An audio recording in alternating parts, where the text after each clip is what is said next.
अस्सलाम वालेकुम स्टूडेंट्स। जैसा कि आपको पता है कि हम चैप्टर नंबर 3 पढ़ रहे थे। आज हम चैप्टर नंबर 3 का टॉपिक नंबर 3.3 पढ़ेंगे। हमारा आज का टॉपिक है फ्रिक्शन। ठीक है, सबसे पहले तो आपको पता होना चाहिए what is the definition of friction. तो फ्रिक्शन को अगर हम डिफ़ाइन करेंगे तो हम कहेंगे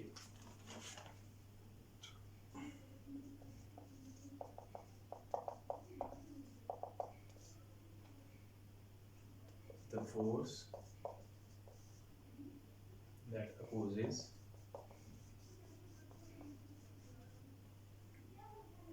the motion of moving objects is called friction। मतलब एक ऐसी ताकत जो कि अपोज करती है मूविंग ऑब्जेक्ट्स की मोशन को, वो फोर्स क्या कहलाती है? फ्रिक्शन कहलाती है। यानी जब कोई बॉडी मूव कर रहा होगा तो उसकी मोशन के अपोजिट जो फोर्स लग रही होगी वो बेसिकली क्या कहला रही होगी? फ्रिक्शन कहला रही होगी। So simply we can say that अगर हम सिंपल डेफिनेशन को एक्सप्लेन करें या डिफाइन करें तो हम कहेंगे कि ऐसी कुव्वत जो कि मूविंग ऑब्जेक्ट्स की मोशन को अपोज करती है क्या कहलाती है? फ्रिक्शन कहलाती है। यानी जब बॉडी मूव कर रहा है तो उसकी मोशन को जो मुज़ाहमत दे रही होती है अपोजिट डायरेक्शन में, वो क्या कहलाती है? फ्रिक्शन कहलाती है। अब सोचने की बात यह है कि ये फ्रिक्शन पाई कैसे जाती है।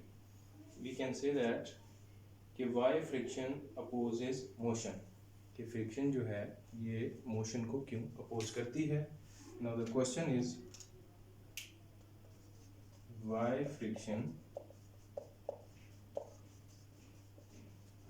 अपोजेस मोशन, यानी फ्रिक्शन जो है वो मोशन को अपोज क्यों कर रही होती है।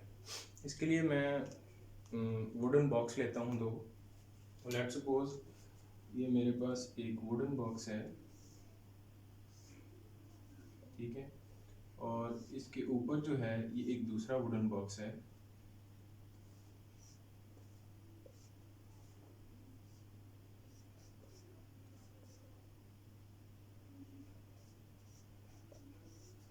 ठीक है, एक बॉक्स नीचे है, लेट्स सपोज इसको कहते हैं बॉक्स 1 और ये जो है बॉक्स 2 है। Wooden box 1 and wooden box 2। Book में आपको तस्वीर में भी वाज़ेह होगा कि यहाँ पे जो इन दोनों सरफेस के दरमियान कांटेक्ट पाया जा रहा है, ठीक है, वो कुछ इस तरह से उसने बनाया होगा, ठीक है, और उसको नाम दे रहा है that is called as cold welds. ठीक है, अब ये दोनों चीज़ें क्या हैं? ये तस्वीर में जो माइक्रोस्कोपिक तस्वीर है इसमें ये कोल्ड वेल्ड्स हैं। तो जब भी वुडन बॉक्स एक दूसरे वुडन बॉक्स के ऊपर मूव करेगा तो ये कोल्ड वेल्ड्स एक दूसरे को क्या करेंगे? मुज़ाहमत करेंगे। ठीक है, तो इन्हीं कोल्ड वेल्ड्स की वजह से क्या होती है जी? फ्रिक्शन प्रोड्यूस होती है। मतलब अगर मैं जितना ज़्यादा प्रेसिंग फोर्स बॉक्स 2 की करता जाऊंगा बॉक्स 1 के ऊपर, तो मेरे पास फ्रिक्शन उतनी ज़्यादा होती जाएगी। इसका मतलब ये है कि आप जितनी फोर्स ज़्यादा करते जाएंगे, लेट्स सपोज आप कहते हैं कि प्रेसिंग फोर्स है, तो प्रेसिंग फोर्स आप जितनी ज़्यादा करते जाएंगे आपके पास फ्रिक्शन इन दो बॉक्स के दरमियान उतनी ज़्यादा होती जाएगी। तो फ्रिक्शन की वजह बेसिकली क्या है? वो ये कोल्ड वेल्ड्स है सरफेस के दरमियान। अब सरफेस भी आपको पता है कि कई किस्म की हो सकती है। जैसे आपका हाथ है, आप इस हाथ को दीवार के ऊपर रब करो, इस बोर्ड के ऊपर रब करो, या आपके पास ईंट है उसके ऊपर रब करो, तो सरफेस के लिहाज से फ्रिक्शन भी जो है वो डिफरेंट हो सकती है। अगर आपके पास सरफेस जो है वो ज़्यादा स्मूथ है, जैसे ये बोर्ड है, तो फ्रिक्शन क्या होगी? कम होगी। लेकिन अगर आपके पास सरफेस ज़्यादा रफ़ है, जैसे ईंट है, ईंट की सरफेस रफ़ होती है, तो वहाँ पे भी क्या होगा? सरफेस फ्रिक्शन जो है वो क्या होगी? ज़्यादा होगी। तो इसीलिए depend on the surface friction जो है वो कम या ज़्यादा हो सकती है। और नेक्स्ट जो टॉपिक के अंदर चीज़ बयान है वह जी force of limiting friction. Force of limiting friction, short question में आ सकता है कि what is meant by force of limiting friction या define force of limiting friction. तो इसको अगर हम डिफाइन करेंगे तो हम कह सकते हैं कि द मैक्सिमम वैल्यू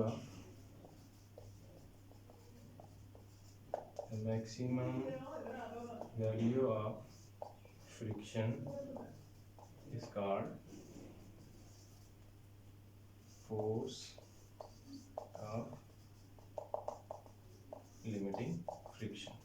यानी किसी जगह आपके पास जहाँ पे फ्रिक्शन की वैल्यू मैक्सिमम है वो वैल्यू आपके पास क्या कहलाएगी, force of limiting friction. So we can simply define as, simply अगर हम इसको डिफाइन करें तो हम क्या कहेंगे कि मैक्सिमम वैल्यू ऑफ फ्रिक्शन की सबसे ज़्यादा जो वैल्यू है, ठीक है, वो क्या कहलाती है, फोर्स ऑफ लिमिटिंग फ्रिक्शन। इसके साथ अगर हम दूसरी चीज़ को डिफाइन करें, कोफिशिएंट ऑफ फ्रिक्शन, दूसरी चीज़ हमारे पास है जी coefficient of friction. Coefficient of friction को अगर हम डिफाइन करें तो हम क्या कहेंगे, the ratio between the force of limiting, the ratio between the force of limiting friction and normal reaction force of limiting friction को आप किससे डिफाइन करेंगे, किससे लिखेंगे, एफ एस, और नॉर्मल रिएक्शन को आप किससे लिखेंगे या डिनोट करेंगे, एस। तो the ratio between the force of limiting friction, जिसको हमने पहले डिफाइन किया था कि मैक्सिमम वैल्यू ऑफ फ्रिक्शन, उसमें और नॉर्मल रिएक्शन में जो रेशियो होती है वो बेसिकली हमारे पास क्या होती है, कांस्टेंट होती है, इज कांस्टेंट, ठीक है।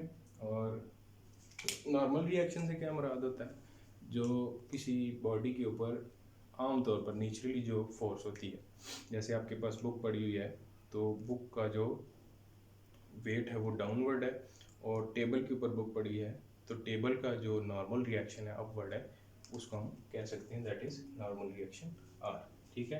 कांस्टेंट है, और वो कांस्टेंट जो है उसको हम किससे लिखेंगे, सो दैट जो कांस्टेंट है, the constant is called coefficient of friction. अब जरा दोबारा सुन लें कि what is coefficient of friction, the ratio between the force of limiting friction and normal reaction is constant and that constant is called coefficient of friction. तो हम कैसे लिखेंगे इसको, नाउ कोफिशिएंट ऑफ फ्रिक्शन को अगर हम डिनोट करें, let's suppose mu, तो रेशियो किस किस में हो जाएगी, एफ एस ओवर आर। जैसे हमने कहा ना कि constant is called coefficient of friction and that will be equals to ratio between the force of limiting friction to the normal reaction। तो इसको अगर हम मज़ीद सिंप्लीफाई करें तो मज़ीद रीअरेंज करके लिखें तो एफ एस किसके बराबर आ जाएगा, F S is equals to mu R, ठीक है। अब अगर मैं इस ब्लॉक के मास को लेट सपोज कहता हूँ कि मेरे पास मास ऑफ ब्लॉक जो है वो है, अगर मैं कहता हूँ कि now let suppose mass of a block जो है वो है जी एम, तो आर किसके बराबर हो जाएगा, एम जी के बराबर हो जाएगा। तो हमारे पास इक्वेशन क्या बनेगी, सो इक्वेशन